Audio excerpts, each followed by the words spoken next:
Party with your host, Dustin Rybka. Hello and welcome to Sex Party. I'm your host, Dustin Rybka. Welcome to a brand new episode. My guest this week is Tatiana Fogt. Tatiana is a sex educator. She is the founder and host of the Bedside Podcast. It's incredible. You should go listen to it after you listen to this one. What is on someone's bedside table on their nightstand? What's in the top drawer? What's in the bottom drawer? What are they hiding? What does it say about them? We're going to get to all that. What has Tatiana learned from running Bedside since 2019, from being a sex educator? How does Tatiana date? Is it from the heart, or is she looking to check more of the boxes? Red flags. She gives us her top 3 red flags around sex and dating. And at the end of the episode, we run down what is in and what is out for 2023. This is a fully loaded episode. It's a fun episode. So let's do this. Let's get you over to the interview. Without further ado, this is my conversation with Tatiana Fogt. This week's conversation. Tatiana Fogt, welcome to Sex Party. How are you doing? I am fabulous. I'm so happy to be here. Thank you for having me. Yeah, no, I am super glad you're here. I have so many questions. Well, not really. To be honest, I have like a small handful of questions, but I feel like those are the ones that will lead to a larger conversation. Yes. I never like to overdo it, like, with a 40 question stuff. But I mean, I know other people do, but that's not me. We're so for here. for real, this is so improv-y, right? Kind of in a way. And we love that because I feel like that's more real conversation. And with sex and relationships, we need some more real, right? Yes. No scripted, no pre-recorded stuff. Like, we need the real stuff. I couldn't agree with you more. That being said, so there's people in the audience, they maybe don't know who you are. They've never heard your voice. They've never seen your face. Could you tell them who you are and what you do? Yeah, of course. Hi, everybody. I am Tatiana. I am the host and founder behind Bedside, which is a podcast series similar to this, where we just are debunking sex, talking to sexperts, just chatting about really like what real, contemporary, modern day fucking looks like. But yes, I am a sexuality educator. I kind of had an interesting and winding road to getting here, which is very aligned, and it makes sense now, but I think it's funny. In the moment, I was like, oh, how did I really get here? But I really began my career kind of in branding and graphic design. That's really like where I started by trade. So I'm always kind of like looking at things in a way where I'm like, how can we begin to problem solve things that just aren't working in the world? And for me, something that just has always been a very, very deep passion of mine. I'm someone who's so deeply connected in my relationship dynamics. I'm such a feeler. I'm such a just kind of connective person. Something I realized in that was that our sex education system was massively failing us. I was like, okay, why are we not really knowing how we're dating and having sex and relating to one another? And I think really with my background in design, I kind of took on this problem that I saw in the world. And I was like, I just want to rebrand sex education. Like, I want to bring this into the modern day. My experience with sex and sexuality, like a lot of people, my sex ed was so dismal. I mean, like it was like banana condom, 80s birthing videos done. And and so I kind of was like, I really want to bring this concept, this topic to be talked about in a much more normalized way, in a way that felt comprehensive, in a way that felt really approachable and not taboo. So that's kind of where I really began things. From there, I, continued in my career in branding, but I went and I started my own podcast in the space. I've been talking to people and doing this for a couple of years now. And I got my sexuality certification, working on my master's currently in psychology. So this has just been like so much fun to kind of get into the space and like really see where like my initial passions around design have transfused into this entire topic of sex and sexuality, which I'm so deeply passionate about, and has completely changed just my way of living and really wanting to share with the world. Yeah, well, okay. So my next question, and I'm still going to ask it. You kind of touched on it, but my next question was going to be, why are you so fucking cool, right? Because like Bedside, it just has this like, it has this vibe, it has this aesthetic. But if you're coming from graphic design, like you can fucking tell. But you kind of have like a vibe about yourself that's like very.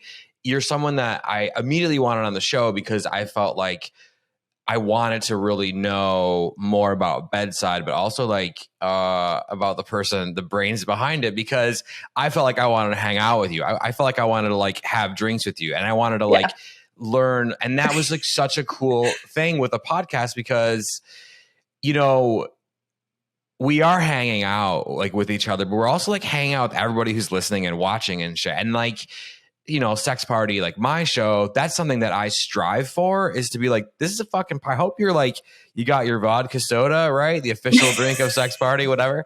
And you're like chilling, learning, having fun, whatever, because it's supposed to be a party. But when I saw your Instagram, I was like, God damn it. Like that is so awesome, because that's what I strive to do with my show. So why are you so fucking cool?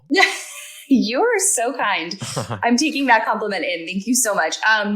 You know, I think I just really like the real answer was that I just wanted to find a space that I could resonate with in this category, because I just wasn't seeing it for myself. I wasn't seeing it for my peers. I wasn't seeing it for people like you and I who are just like out here, you know, trying to live like our best lives. Like the way that I was seeing sex and relationships portrayed in the world was either this like very, very hyper clinical narrative in space and aesthetic, honestly, like think like going to your OBGYN, like, or, you know, going to your primary care doctor to go get like tested. It's like very, very sterile.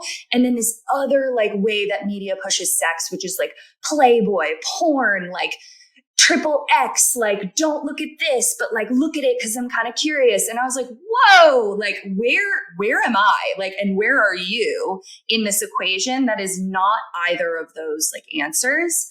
And, you know, I initially got started, I kind of beta tested the Bedside series because I was like, I wonder if people want this.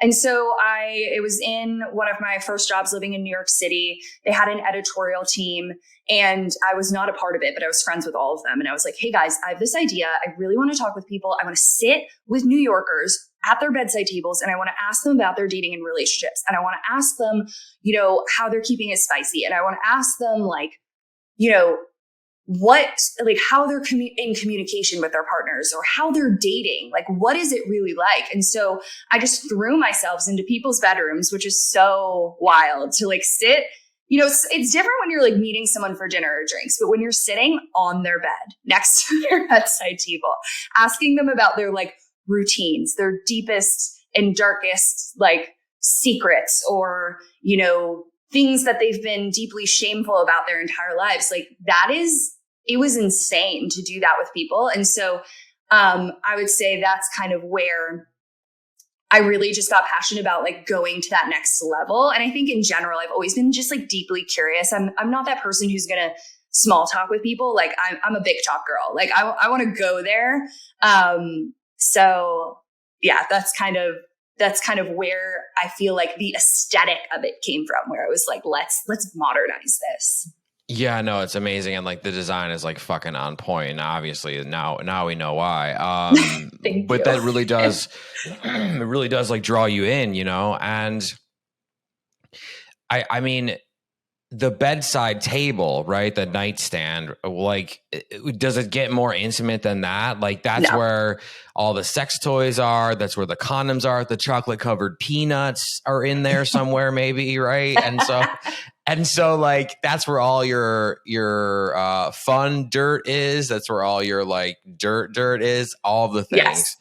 And so were you actually going and physically sitting at someone's bedside and really truly like interviewing them, like an audio wise or video or both, or how did it start? Yeah. So this was when I initially launched this series, it was just like a written long form interview, which by the way, no one was doing long form interviews because we all know like short term content is like what's king these days.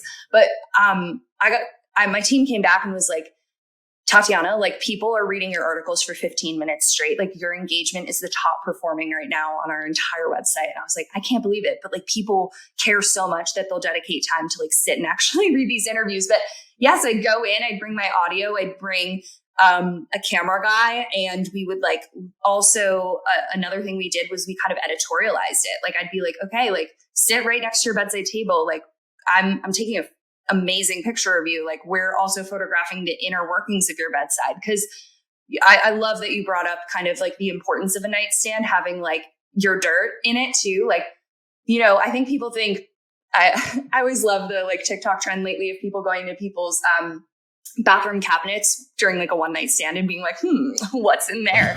But I'm always saying that I believe that your bedside table is the most intimate part about you. It's the most intimate place of your home because it's going to tell me everything about you. It's going to tell me like, what are you reading? What do you care about? How are you taking care? What kind of sex are you having? You know, like, what do you prioritize? You know, like what's on my bedside table? Like I have my eye mask, I have my Kindle, I have a notepad because I get crazy ideas in my dreams. So I wake up in the middle of the night and I scribble shit down on my little dreams notepad. So I'm very, that's kind of what I love most about the concept of it is like, we're really cutting to the chase and just like getting to the essence of who someone is. Yeah. And that's what, that's what really drew me in was everything you just said, but like, there is nothing more intimate. Like I said earlier, like that is a true representation of who someone is when no one else is looking. Right. Yes. And so that's what I really loved about the concept for your show. So you did these episodes and then like now is the show just sort of that in spirit, or are you asking everybody each episode, like if you're doing it remotely, obviously you're not sitting there. So like, are you making that person go and sit, or is it just more like you're asking them and it's sort of like an in spirit bedside conversation?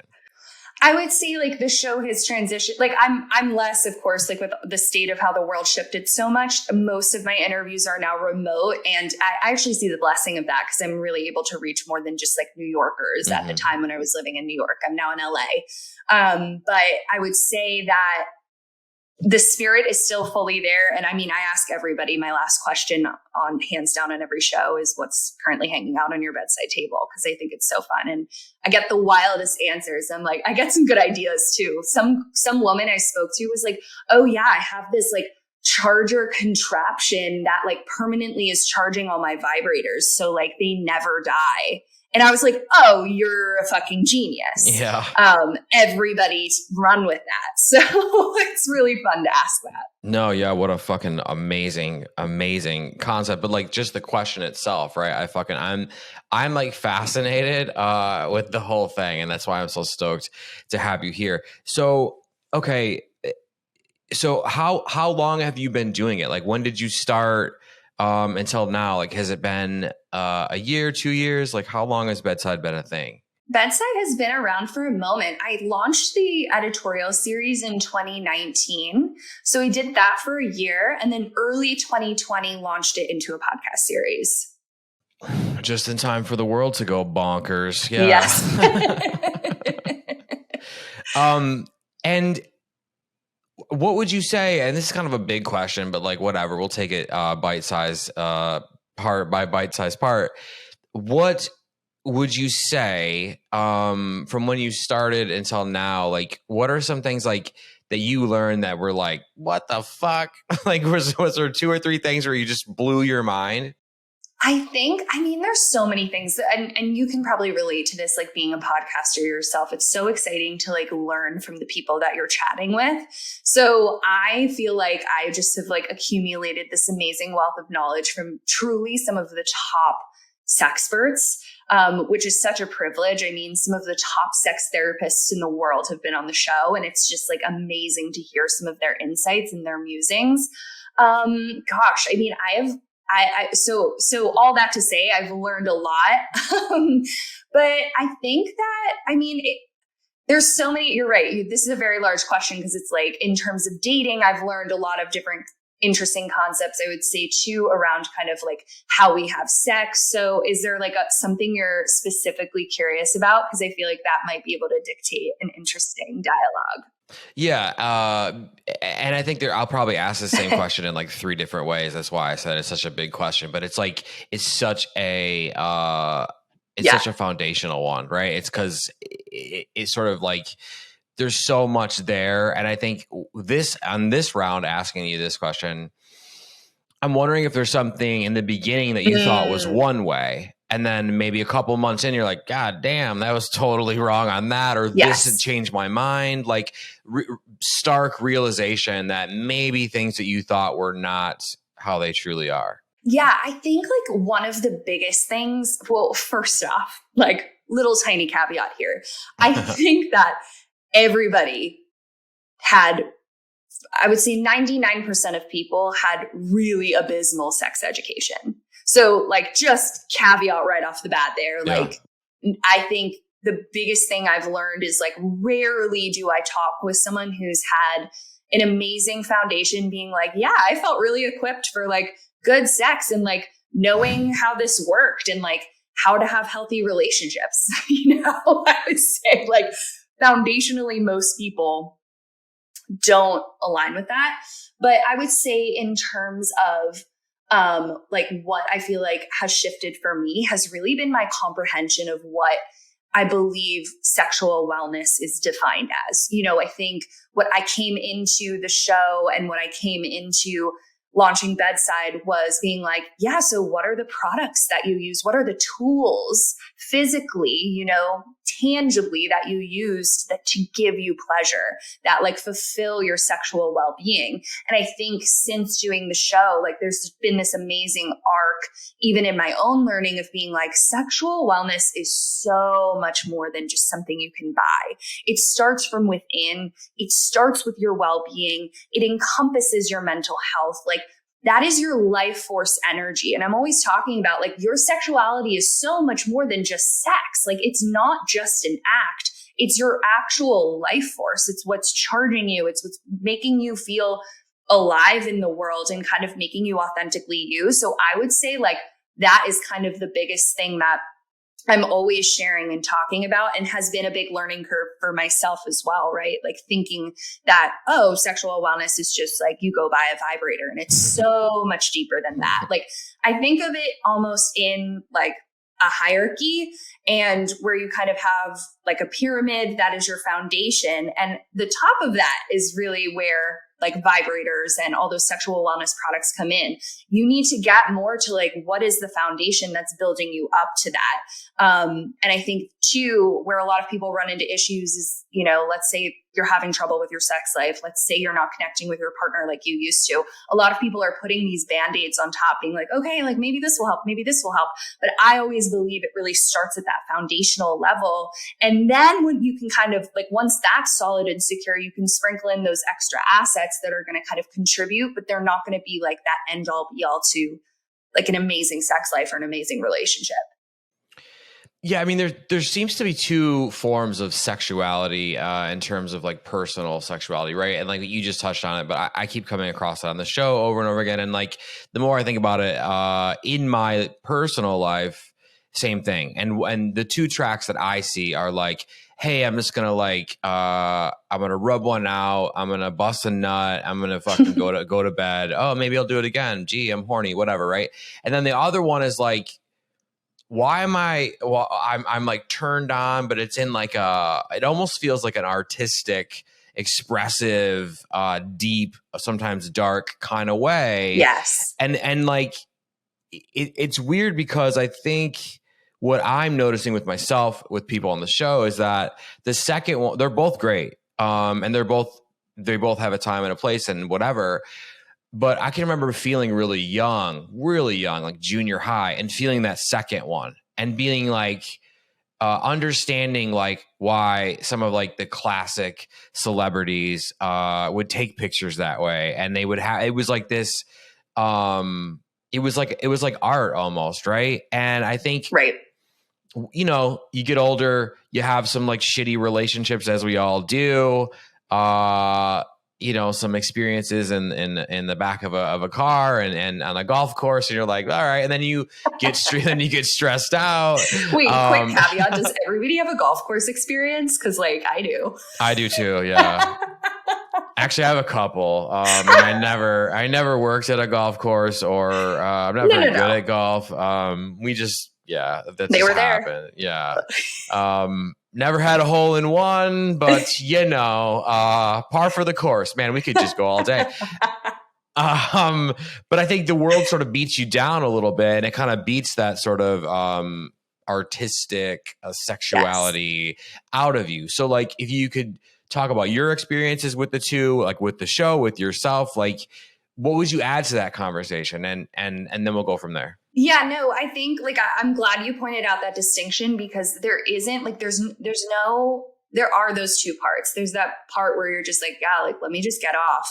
I want to, why the hell not? And then there's kind of that like deeper part. And you're so right in saying that like not one is better than the other. They both have a very, very important intention, and serve each their own unique purpose. So I see each of those really coexisting in an amazing way. I would say, though, you're right on the money with like sex and your sexual energy is completely linked to your creative energy. You know, I found that the more that I was able to connect to my sensuality, my desires, and that is well beyond the bedroom, but it is so linked energetically. It's the same tone, you know? And when I was able to link to those deeper, richer, creative, desirous purpose, I was able to see this vibrancy in all different categories of my life just illuminate, you know? And I think that is why it's so important that we begin, you know, I think, again, a lot of people are like, pleasure's just for the bedroom, desire's just for relationships and the bedroom. And it's not. Like, it's categorized well beyond those confines. And when we can learn to like bring that into our practice, it's like what just makes us feel so alive and just be able to connect with ourselves and with our like impact on such a deeper level. So I really see like that's so intrinsically connected. And on Bedside, we're always talking about building a pleasure practice, which to me comes down to like fundamentally, you know, a lot of us, we're working 9 to 5, you know, we're hustling, we're trying to get it done. We're trying to feed the kids, get them out the door. We're trying to like, you know, whatever, date, love, connect. We have a lot going on, a lot of obligations. And so I always challenge people to really figure out how they're going to establish a pleasure practice that works for them. And what I mean by that is simply like, what is something today, big or small, whatever you want it to be, that's going to give you pleasure? Like, what is something that you can do for 5 minutes for yourself today that's going to make you feel fulfilled? For me, it's like, can I just like get outside for 5 minutes and like get some air? Can I like go buy myself a coffee in a break? Can I give myself rest? Can I just like not have meetings back to back and like put in some padding in my day for me to relax? They can be so simple. And I think this ritual is so amazing to practice because you're starting to learn the idea of giving something to yourself, pleasing yourself, fulfilling your cup, in all categories of your life. And this practice has been like absolutely revolutionary to not only my everyday, but also to my sex life. Because the second I start asking myself, how can I give myself something I need today?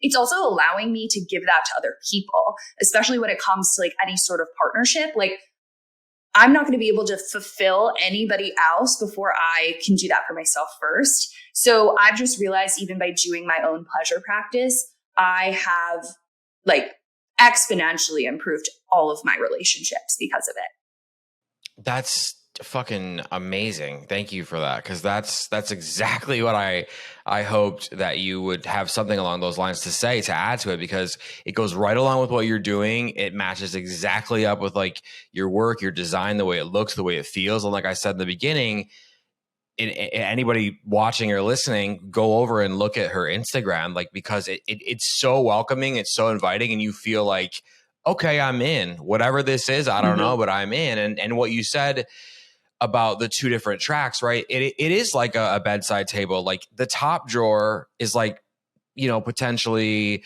the vibrator and the Funyuns, right? Okay. Yeah. And then the bottom drawer is like maybe some weirder, darker stuff, some fucking whatever, maybe like a double-sided something or other. And it's like, I want to know what's in people's bottom drawer. You know what I mean? I really, really do. And I think, because that's where, metaphorically speaking, we're making this work. That's where all the good stuff is, and they feed each other, you know. And you know, at the end of my day, right? It's like, fuck, I'm so stressed out. Like, what have I not done today? Oh, bust a nut. You boom, go to Pornhub or whatever it is, and like how fast can we get this done, right? And that's great, and it helps me sleep sometimes, but the good stuff is when you're like, you dial into some something that is deeper, and maybe it's noon, right? And like there's that two different, and I feel like the world sort of beats that out of us a little bit, especially now with all the fucking wacky shit. I would say too, like there's like, I'm correlating those to kind of, it's like being on autopilot versus being kind of like in the driver's seat, you know, like, again, like we said, each has its own purpose. Like sometimes you just need to get off, like that is maintenance. But if you catch yourself and you're like, dang, like my entire sex life is maintenance, you know, that to me is half living.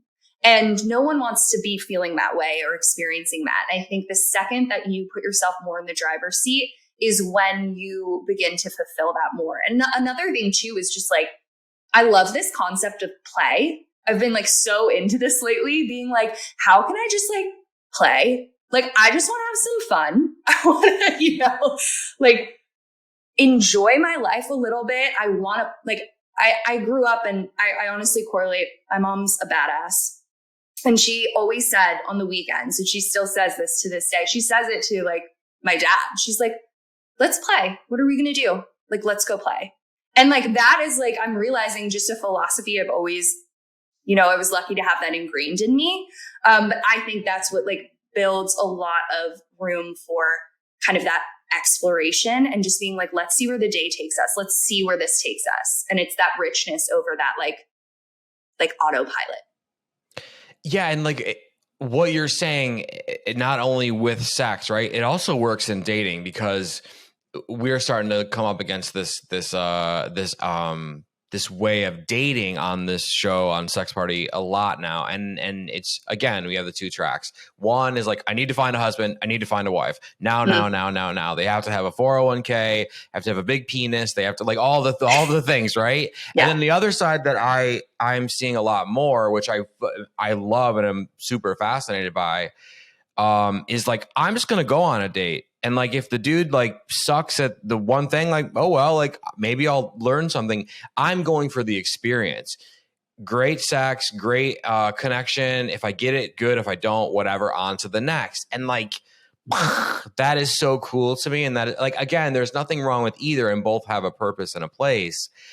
But what you just said of like, everything, slowing down, being more in touch, like that stuff affects your life. You are walking down the street with a different like pep in your step, right? Yeah. Like when you're doing that, whether it's good sex or good dating, because I think you're sort of unapologetically like all of a sudden in control, like you said, in the driver's seat. And with everything that you know, are learning, but everything you're like striving to fix about sex education, like, could you give some advice to these poor people about how to like about how to get in their driver's seat a little bit more? Like maybe just something little baby, you know what I mean?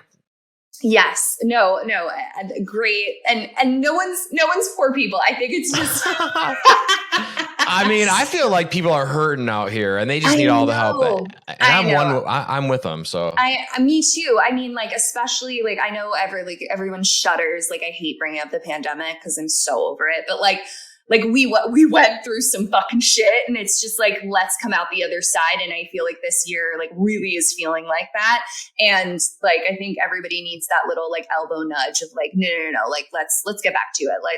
Let's find ourselves. Let's get in our rhythm. So, because a lot of us were kind of on autopilot, just coping mechanism, getting through, like getting by, and dating too, you know, and as the world got more digital, like we got less comfortable just like being out in person, like connecting with people in the moment. But I would say my biggest piece of advice for really, really tapping into that like flow that we're kind of talking about, where you're just like, you're allowing yourself to like experience, explore, you know, like really unattaching from the outcome. I think it starts with just, all right, let's kind of bring some context here. Let's say that you're dating, you're looking to find your person. I don't believe in the adage of you have to love yourself to like love someone else. Let's screw that, because we're all work in progresses. Like, we're always growing. That's the human experience. So I would say there's no like final destination, like, yay, I love myself, so I'm ready. You know, we're always in progress of loving ourselves and loving other people. So like, screw that adage. But what I do believe is, you know, because everybody does have the ideal of what they want their partner to be, but I envision less of an aesthetic desire of what they want. How do you want to live your life? What do you want to do on the weekends with a supposed partner? What is the sex you want to be having? What are the like things you want to, what are the vacations you're wanting to go on, right? Like, outline what you really want out of life and start living that. Show up in those spaces. You want a partner who like loves to go to museums and you're single right now? Go to museums. Get yourself a fun pass to the Whitney or wherever you live and just like go show up to their like wine and art nights. You know, if you like start bringing your friends along, just start showing up in spaces. I recently, like last year, I used to be a big tennis player in high school. And there's this amazing like court in these gorgeous LA canyons over here. And I was like, I'm going to join. And it was the best decision I made because I just started showing up.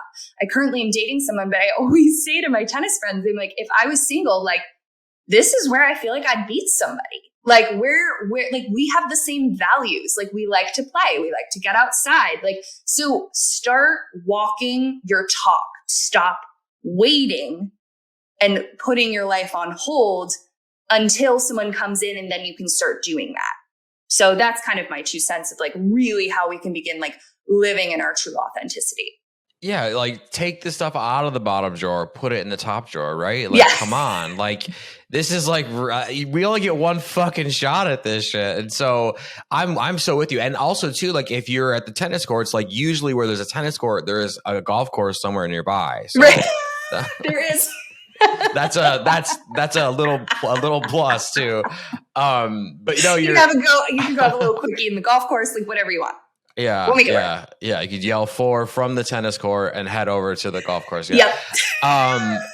Yeah, I think that's a great idea. I also think like, you know, there is real power in that. There is real power in like feeling terrified or like I feel dumb or that maybe this hat looks stupid or like whatever, and just like fucking doing it anyway. Yeah. And even if someone like gives you like, I mean, I remember one time like I thought like, oh, I was going to mess my hair up and do this style. And it must have looked really bad. Right. Like, cause people were like looking at my shit, like going on the street. And I was like, what's going on with my hair? And like, I never really got to see, cause by the time I got to a mirror, but I remember feeling like at first being like, oh God, it looks stupid. Right. And then at the end of the day, I'm like, this is like baby Dustin back in the day. I was like, yeah, but I still did it. And like, who gives a shit? I never fucking fit. There's something in that. And I think with dating with sex, like the thing that I did not count on with this show, there's a lot I could say, but the thing that's happening now towards the end of my first season is people are saying to me, The show has helped me with my dating life. And I'm like, why? Because I'm kind of just like a madman, just sort of musing and doing whatever, trying to learn myself. And they're like, because almost every episode is this take no prisoners. If it doesn't work, dump it. And I'm like, oh, I wasn't even realized. And so now here you and I are really zeroing in on that. And I think people do need permission or help or whatever it is. Like having a pro like you saying that, like, hey, like put your best foot forward. But like, if it's not working, like, fuck that. Like, be in your power and like find what you want and go do it. Right. Yes. And there's something really nice, not to cut you off. No, you're good. Just to like kind of add on to that is like, there's something really nice about just like letting yourself experiment and like also fail, and also just realize that, you know, it becomes a muscle. And like you said, the first day, like you're styling your hair, you're like, oh my God, this is such a big deal. And then by like the third day, you're like, oh, whatever. I'm like totally getting the hang of this. And like by day, like whatever, half a year, you're like, this is my look. And everyone's like, this is Dustin's look. So I think it's just like a muscle to train. So I don't want to say like, you're going to go out there and do it perfectly. Like, guys, I was so nervous to join my tennis clinic because I hadn't hit a tennis ball in like 15 years that I like got there and I was pep talking myself the entire car ride not to turn around and go home. And then I'm standing there on the court, like shaking, holding my racket. And I'm just like, okay, like I just showed up, you know what I mean? But now I'm out there and I'm like, oh yeah. Okay. This is who I am. Like I played like this, you know? And so it's just that evolution of like, kind of, you can do this and really, really training yourself and like giving yourself permission to like be uncomfortable. You know?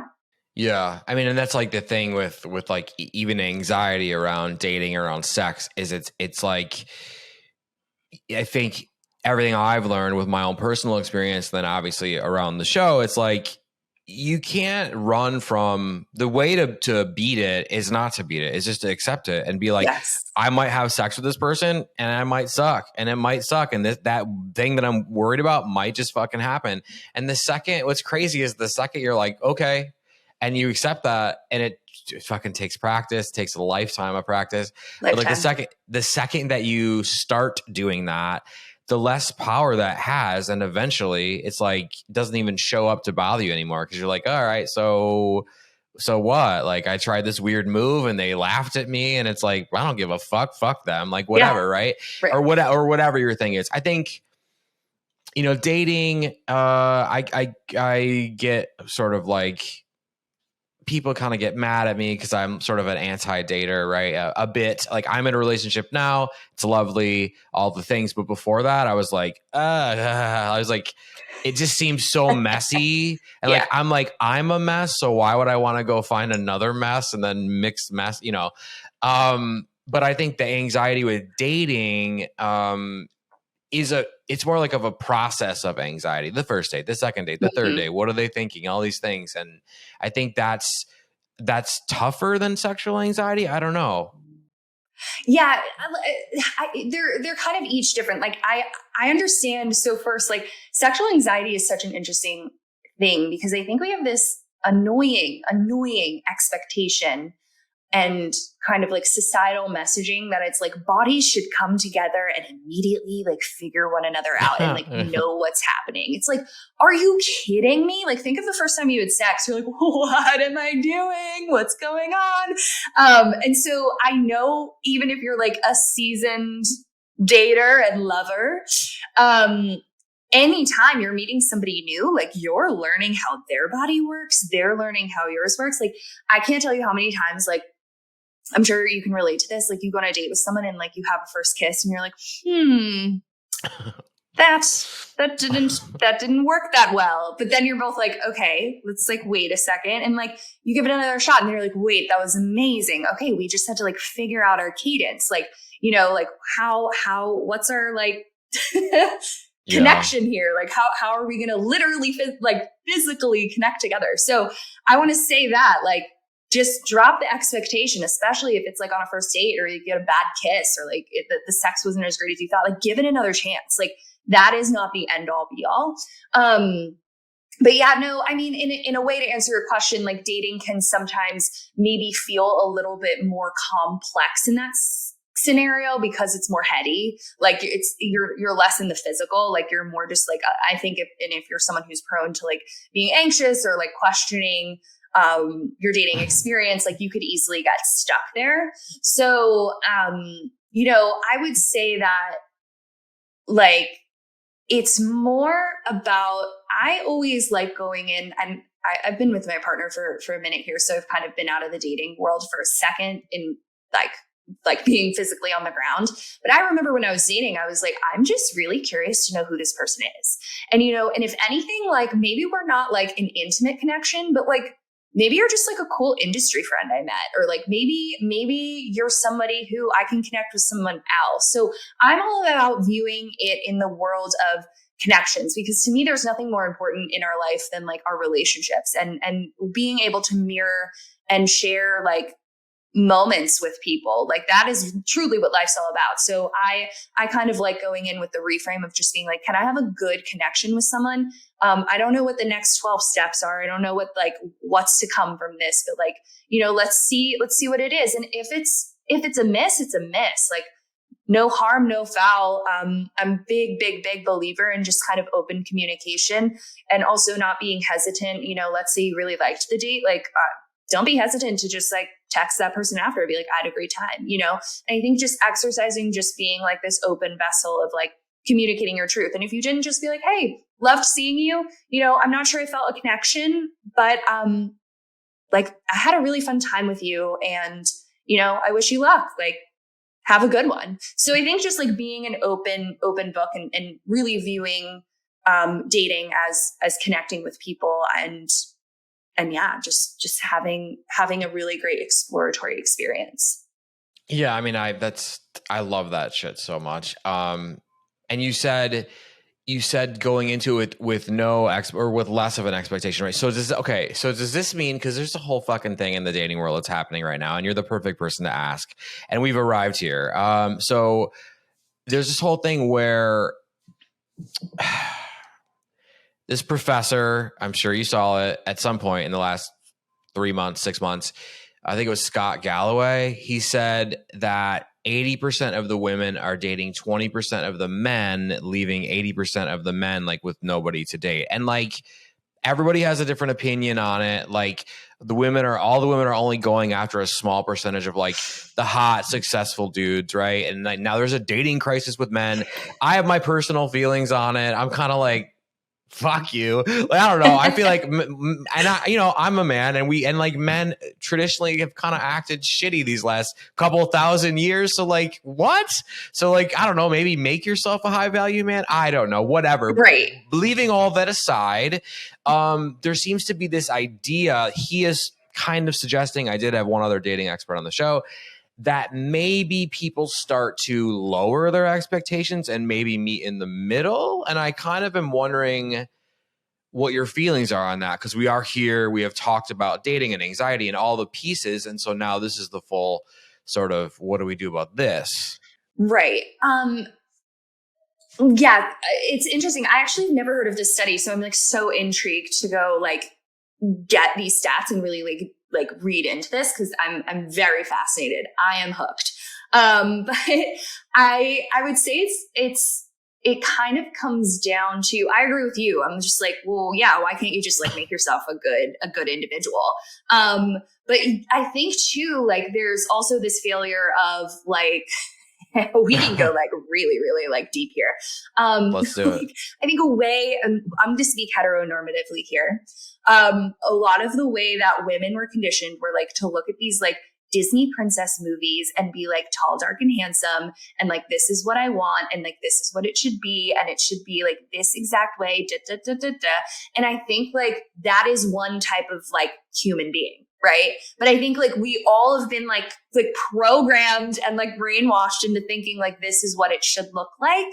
And I think maybe the reason is like people are going after this like 20% of looks, but they're not going a level deeper of being like, well, do I actually fundamentally connect with this person? Like, yeah, they may be hot, but like, are they a dud? Like, are we like, what are we even talking about? Like jocks studying rocks over here? So I think like, and like what I believe is like, yes, you can get what you want. Like if you want like a person who's 6'3" and like has a specific look, like, yeah, you can do that. You can call that in. I urge people to be surprised by the people that they meet and not immediately take someone in off of a first cover glance. And like, I can't tell you how many people I've talked to who are like, yeah, so I actually like I had a list for what I wanted my partner to be. And like, they completely came in a different form. And I'm the happiest, most fulfilled version of myself that I've ever been. And thank God that like this person came through in a different way. So I just like, I fully, like, that's what I think I fully believe in. So that's interesting. I'm so eager to look into this study because I'm curious if it's aesthetics driven. Yeah, it's mainly like dating apps, like whatever, but I'll send you the stuff because it is fascinating. He was on Bill Maher and he made this huge statement about how the phone is basically ruining our culture, which I kind of agree with, right? Like we're all fucking Insta poisoned and shit. I get it. But like, you're like walking out into traffic and shit. I know. It's funny to have that thought. Like I'll go on my walks and I'll be like, put your phone down. You are crossing the street. Yeah. I mean, you know, even heroin addicts aren't shooting up while walking across the street. Like we are more addicted to Instagram than heroin, right? Yeah. So like it is a pretty serious thing and I get it. But his thing was like all of the women who are 8, 9, and 10, like on the aesthetics thing are going after, you know, only this top tier dude and all these dudes are getting all of these women and there's no exception or whatever. And then the woman I had on said, well, dudes who are like, you know, 3 to 6s. And like, this all feels very judgy. I'm just sort of like putting it into a box for everybody. Yes. Cause we love anybody on any fucking who gives a shit, like whatever. Right. It's not about that, but, or maybe it is for you, whatever, everything is fine. But, I think like she said, well, these dudes are like 3 to 6, they all want 10s too, and they won't accept. So if you're not accepting and they're not accepting, there's all these people in the middle who are just now like stuck. And so that part of it to me feels really kind of weird. And I think too, like let's get into it. Like what makes someone a 10? Like to me, sure. Like there's someone who's just like really, really attractive. But if they're not like checking those boxes that like actually fulfill me, like they're not a 10. Like to me, a 10 is someone I sit in front of and I'm like, oh my God. Like, and I mean, this is personal for me, but I'm like, I love the way you think, or like, I love the way that you're like passionate about like this, about golf. We're sticking with the golf analogy.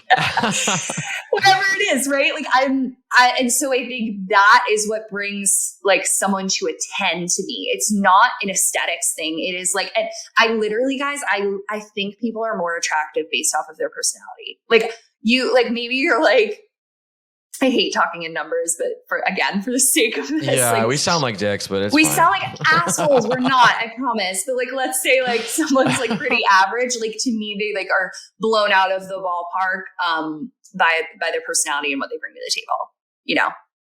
Yeah. So, okay. Because I think, you know, if you're going on a date with 10 or 8 or a 9, it's very, very true, right? Like you might go and like have a couple great like sex sessions, some dinners, right? But it might get to a point where it's like, this sucks. Yeah. Like, I don't really care about the fucking whatever, right? This dude's fucking boring. Right. Like whatever, like that could very well happen. And so this brings me to a question that I think like I just want to ask personally, because you sort of already answered it, but like, are you someone who is like, will you date someone because you like feel like, oh man, there's such an emotional connection there? Or do you like run them through the box checks first and then the emotional connection happens? What pulls you in? What pulls me in? I mean, I think like overall, guys, I think like aesthetics do pull people in. You're like, I'm fundamentally attracted to this person. It's why you're swiping left or right, you know? So I think like that is a lure. But I think like and if we're speaking in dating profiles, like I do care about like what is in their bio and like what they're talking about. Like, Are they funny? Like, are they making like you laugh off the get-go, you know? And I think you can tell right away. So I would say like, I mean, it makes sense. Like evolutionarily, you guys, we are looking at someone based off of their aesthetics and their hygiene. Like if we're in their presence, like we're literally like inhaling their pheromones, you know? So because let us not forget, like I always am joking about this. Like people have sex to have babies. Like we forget this. We're also pleasure oriented, but I'm like, we are procreating here. So it's like, we're trying not to have any like incestual overlap that our genetics are making sure aren't happening. So I would say like aesthetics really do matter, but I think like again, that's surface. Like, is there anything else there? Yeah, I mean that's a whole different golf course. I mean because you know that's it's a whole different hole in one. Yeah, so I think that's very true, but also like. See, for me, I wouldn't dream of dating someone, of being in a possible relationship, and even being in a relationship if I didn't feel that that like emotional, like, oh God, like call an ambulance feeling, like, right? Like if I don't feel that, I'm out. So that's why I was asking if you need to feel that first, because for me, what I was naively doing previously, and these are all of my exes are wonderful people. They're smart, they're great. So we're not talking shit, right? But I was naively feeling that feeling, being like, we're good. Everything's done. Great relationship. And I wasn't going through and box checking. Now, current Dustin feels that way. And then it's like, oh, wait a minute. Check. Okay. Like we got the best of both worlds. So I was wondering, do you need to feel that emotional, like, call an ambulance before you like consider dating somebody? Or are you more like clinical about it with checking boxes? No, I would say like I'm definitely with you. I'm right in that boat. Like, I feel that emotional connection, and then I'm like, okay, like, all right, great. Like we're feeling this, and it feels really good, and lots of butterflies. But like, quick gut check. Like, are we making sure like we're not bypassing any red flags? You know, like I think sometimes when we're in this like heightened state, because that's what like that, especially that honeymoon phase, like. You are like riding high on those feeling good chemicals. Everything like going on in your brain is just like ding, ding, ding, ding, ding. So I think it's like we can be quick to like maybe miss things or like be like, but this feels so good. So I'm just going to ignore this thing that I'm like noticing for a minute because it's just like it feels so good. So I try now honestly in all categories of my life, like to really make sure like no matter how good something feels, just be like, okay, quick moment of mindfulness and like taking something in, like, okay, you know, taking my emotion out of it. Like, how is this really going? And like, are we making sure we're not bypassing anything? Yeah, because I think it's important to fucking do both, right? There's this sort of, along with the golf course theme, there's a duality theme here in this episode. And I think you got to have a bit of, you got to have a bit of both, right? You got to have a bit of, the emotion, the stuff, but there is a clinical way to be like, now, wait a minute. I know we feel crazy and high right now, but in 3 months, in 6 months, wait a minute, what can I live with? What can I not? I think that's so important to do both because and again, I'm not even going to go into it, but because I beat it to death on this show, but like we used to just roll with that emotion. Like, oh, Tony from 8th grade, I love him, like whatever. Yeah. And then it's like, oh, I'm married now and I have 7 kids and I hate my life. Like, and that emotion stuff used to get us in a lot of trouble, you know? Yes, exactly. Like you wake up one day and you're like, what have I done? I can't imagine. That's like my greatest fear, actually. That's why I like pump the brakes on everything. Cause like I've seen so many people do that. And it's just like, you know, their Saturday night in the back of a bowling alley, just wasted talking someone out of put the bottle down. Don't cut anybody. Like you just like the weirdest shit ever. And it's like, okay. again, it's just that like autopilot versus like, are you in the driver's seat? Like, are you just like doing things and like thinking you need to like get married and engaged and pop out kids because it's like what you should be doing? And I think like a big, even like lesson that has been hitting me over the head, like especially in the past year, has been like, how can I begin to start eliminating all of the shoulds that I think I should be doing, how I should be showing up, how people like expect me to be a certain way, or, you know, a certain career path that I should be following, or I don't know, a lot of parents even have expectations of like who they think their kids should be dating and marrying. And it's like, take away that crap, you know, like don't I think I heard someone say, they're like, you're shoulding all over yourself, you know, like stop doing that and really like get to that essence of like, well, what do you actually want? And that's putting you in that driver's seat and like taking you out of the autopilot of living out someone else's vision or expectation of you. Yeah, no, totally. I mean, and you mentioned red flags in there, right? Which is great because, again, we have a fucking pro in the hot seat, right? So like maybe like three red flags that like from your sex education background, from your bedside background, from your brilliant, gorgeous, like mind as like a host, as a woman, like give me all of that amazing fucking knowledge. Give me like 3 red flags that are like, stop, turn around, walk away. Give me your top 3. Yeah. Okay. I would say in terms of, let's start with sex. Cause I just feel like starting there. I would say that if your sexual health practices and like safety measures and values aren't being met or respected, major red flag. And this is like, cause I want to take us out of the context for a quick second. Like if you're just like dating around and just like trying to have fun, like we need to make sure that like whoever we're sleeping with is at least valuing and respecting us. And if they're not, run, you know? And when I say that, it's just like, I'm a big believer of just like, there are plenty of go back to sex ed, like think of all of like the safer sex practices you were told, which are amazing.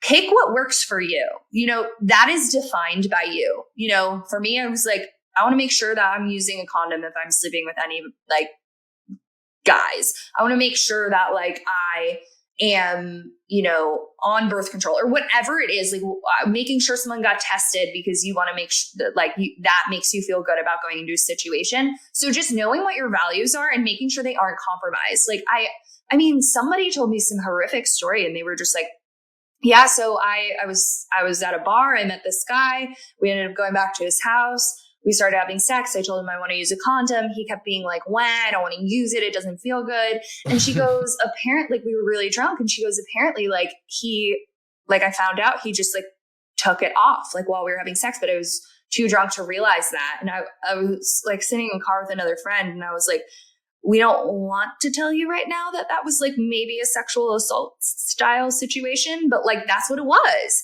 And like no one wants to say it in the moment, but it's just like, damn, like that really escalated. And like, that was a shitty situation. I mean, no one is really, I mean, that guy is to blame, but I mean, she's not to blame in that situation. She asked for what she wanted and wanted to get her values being met. But I think I had been, and in my former life too, I've been in many situations where I thought I just like had to go forth with something. And I can't tell you, like my biggest advice is just like, even if you're in the middle of a sexual situation, you're like, something like a line was just crossed and like, we're not really turning back from it, leave. Like, you don't have to finish it out. You don't have to, like, you have permission to just like go. So I would say reeling back from that, like a number one for me is just like, make sure your values are being met. And if they aren't, like, what are you doing there? Yeah, no, that's fucking amazing. Do you have 2 more that will align with those? Yes. I would say another red flag is, another a red flag in dating, and I think I was talking to Alana Dunn about this from Seeing Other People podcast. We were talking about how another red flag in dating is when someone says that all of their exes are crazy.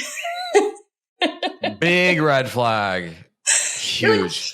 Like, So that has nothing to do with the exes. That has to do with you. And also like, I mean, look, some of us might have a crazy ex or two, but if you're saying all your exes are crazy, like that's a direct reflection of what's going on in your life. And also, I don't want to say everyone should be like this, but I think for the most part, we should all really view our exes with respect. Like they held a place in our life at one point for the version of who we were at that time, and they served a purpose. So it's just like, no matter how much of a falling out or how messy something was, like respect to the ex. No, all love.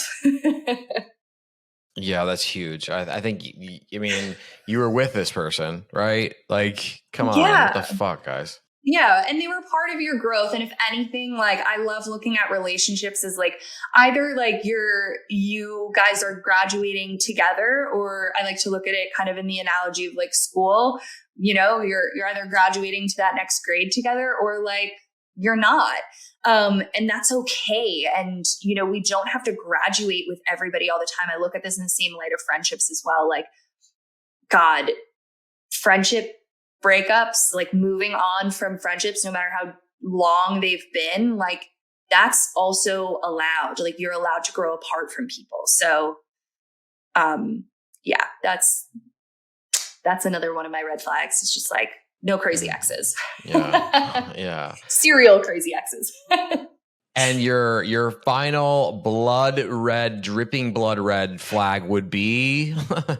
Oh my God, there's so many. I mean, I'm specifically thinking in the context of sex, but like if someone is like mocking you, like let's say like, first off, so many noises happen in the bedroom between queefs and bodies coming together. Like there are some weird ass sounds. Like if someone's mocking you or making fun of your like, your sexual style or how you make sounds in bed or whatever, like huge red flag. Like we don't need to deal with anybody who's mocking the way that we express ourselves. And again, like I think it's having grace for being like, yeah, like when we really think about it, like we're like bodies are coming together, like awkward moments are going to happen. So can we be emotionally mature about that?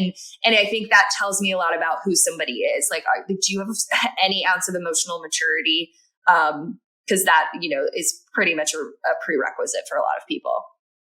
Yeah, I think if anybody's mocking you or making fun of you, fuck them, right? Yeah. I almost said push them into the street. But like, reel that back, like no murder, but like, unless you want to. But I didn't tell you to do that. But get away from that person. That is that person in a year is going to be your dad, like in a bad way. Like it's very, very bad. Run. Run. Fucking just horrible. Just so weird. You have a piece of content, the in and out for 2023, right? And Yes. I would love to go through all of them, but I think I'm just gonna we're gonna do one or two from each, and I'll have you like, because I love this. This is fucking rad. This is so cool. So in for 2023, vanilla sex. Yes. Can you explain? Can we talk about this? I love this. I just I want to normalize having vanilla sex. Like everybody's out here just like, how can I like swing from the chandelier and like have sex? And I'm just like, yeah, I love it. But also like, can we just have missionaries sometimes? Like, I just want to normalize just like vanilla sex is good and like standard. And if you know your way of like getting off and it works for you, then fabulous. So in is vanilla sex. Yeah, no, I love that because it's like, I appreciate that you're in a full blown like latex, like Ariana Grande bunny suit right now, but it's fucking Tuesday. You know what I mean? Yeah. So I get it. I totally get it. Also in nudes, were they ever out? Okay, let's talk about this. I think they were never out, but I want to bring them more into the context. Like, and in terms of like, not just like a classic nude you keep in a nudes folder to like send on blast to everybody when like a nude is required. I'm like, let's continually take nudes. I made this like amazing guide on my Instagram, like a guide to taking good nudes. And it was just like a bunch of different pose ideas that I sketched up. And I was like, this is it. Like, this is how we need to be photographing ourselves. Like, we're talking about how we're always addicted to our phones. Like, let's utilize this for our own like sensuality and just like have a little bit more fun with it. No, I fucking love that. I like that is great. And to have a guide, like everybody needs help. You know what I mean? Like we're not all fucking pros, right? So I think that's amazing that you did that.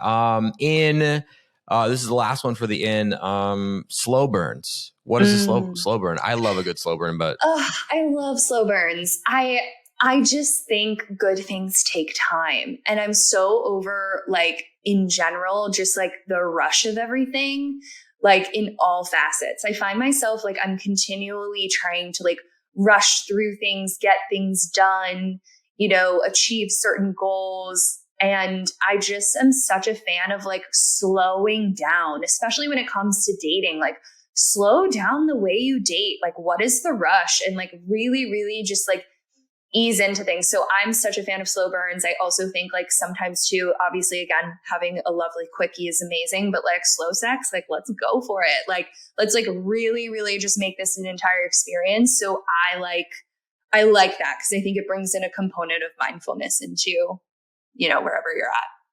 Yeah, no, I think it's amazing. Out for 2023, closure. I hate closure.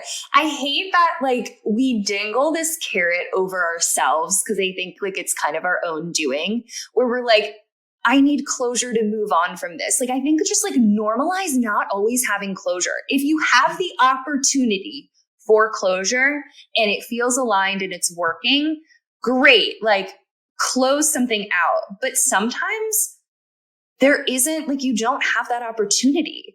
And I don't think we need to wait for moving on with our lives to like have a specific type of closure. Like, sometimes closure is just like accepting that it was what it was and now we're going to move on. Like, we don't need to like spiral and loop on conversations, tying everything in a nice bow. So closure's out for me. That's awesome. Out for 2023, fake orgasms. Yeah, this is huge. I mean, those were out in 2022 as well, but I just wanted to emphasize that for this year. Faking your orgasm is a breadcrumb trail to a horrible sex life. It is literally telling somebody, giving someone the wrong map to your body. And it's such a disservice to fake an orgasm because no one is winning there. And so, like, I've had so many experiences where, like, I had a sexual experience and it didn't quite lead to orgasm. Was it a bad sexual experience? No. Maybe I was like, my mind was elsewhere for a little bit, or like maybe, I just wasn't like quite getting there and it just wasn't going to happen for me today. That's okay. But it's like, I don't need to go out there and fake it. And so I think it's just also too, if you're like always falling short because someone's not giving you what you want, that's an opportunity to be like, hey, I'm glad you got off. That was so much fun. Like, do you mind going down on me and just like finishing the deed? And I think we can all become more comfortable just like advocating for ourselves. So yeah, fake orgasms have always been out, but I just wanted to emphasize that. This is a big one. This last one, out for 2023, texting. I love this. You can't get reception on the golf course anyway. No. Okay, guys, this is just me, but like, I'm so over texting. Like, call me, leave me a voice memo. Like, look at the way that we've, like, our UX has been like, or in our iOS has been continually updating. Like, I don't want to text back and forth with someone. I constantly, like, lately have just been, even with friends, I just will send a quick 15-second voice memo, like, hey, happy Friday, like, I was thinking of you, like, done, and I think it's just a quick, like, check-in, or like, if you need to explain something longer. I just hate this long, dragged out back and forth. I think, like, let's either just not text, because, like, let's get off our phones, or let's voice memo or call people, because that is the type of connection we're all needing these days. Yeah, like voice notes, not only are they on your end, right? But like voice notes will like turn you on. If done correctly, voice notes can be very fucking sexy, can get your relationship, going quicker. Maybe I can't agree with you more, like texting fucking sucks. There's like no emotion there. It's like, what's going on? Yeah. Yeah, exactly. And a lot of miscommunication happens through text message because someone said something one way and you read it another way. Like your perception gets involved. The second your tone comes through, people are like, oh, I got it. She's being funny. Yeah. Or like, oh, I got it. Like that was sarcasm, you know? Mm-hmm. Totally. I mean, that is such an important, technology is wonderful, but like we kind of need to get a grip a little bit. And we're walking in traffic. We're not sending voice notes. Like, what are we doing here? Yeah. Tatiana Fogt, thank you so much for being my guest on Sex Party. Let's tell them where they can find you, where they can become rabid fans of Bedside. They consume everything. They give you money, start a cult. I don't know, but where can people find you? Yeah, guys, come join my cult. No, in all seriousness, this was such a treat. Thank you so much for having me on. You are a wonderful podcast host yourself, and you really are so good at getting to the heart of questions and like the meat of a conversation, which is amazing. So thank you for having me on. You guys can find me at The Bedside on Instagram. You can find me by The Bedside on TikTok, which I'm experimenting with these days. Very fun over on TikTok.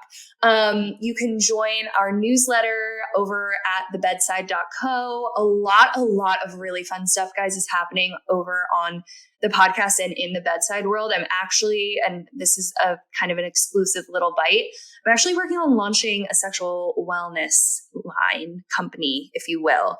And so you can like stay tuned for some amazing bedside essentials products, all the things that are going to help facilitate an amazing, connection to your sexual wellness routine, your well-being, all the things. So stay tuned because there's some really great stuff coming down the pipeline, but I'd love for you to come over and hang. We're a good time.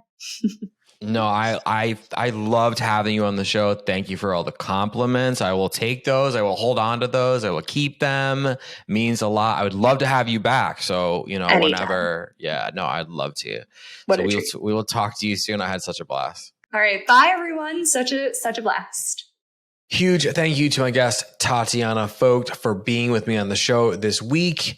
If you guys are loving guests like Tatiana, if you want more guests like Tatiana, if you want to see Tatiana again, there are multiple ways you could show that love, that appreciation, that desire, that want. If you're listening to the show on platforms like Apple and Spotify, you can subscribe to the channel. That's the most important. You can leave a rating. You can leave a review. You could tell your friends. You could send it to your friends in a text message or a tweet. If you're watching on YouTube, I love you. I appreciate you. I see you. You could subscribe to the channel there. You can leave a comment. You can like the video. As always, you guys can reach out to me in the DMs on Instagram, and I will see all of you back here next week. Thanks for listening. The party continues next week. Click subscribe and let's make this a regular thing. Follow the show on Instagram and Twitter at SexPartyFM. Follow Dustin at Dustin Rybka.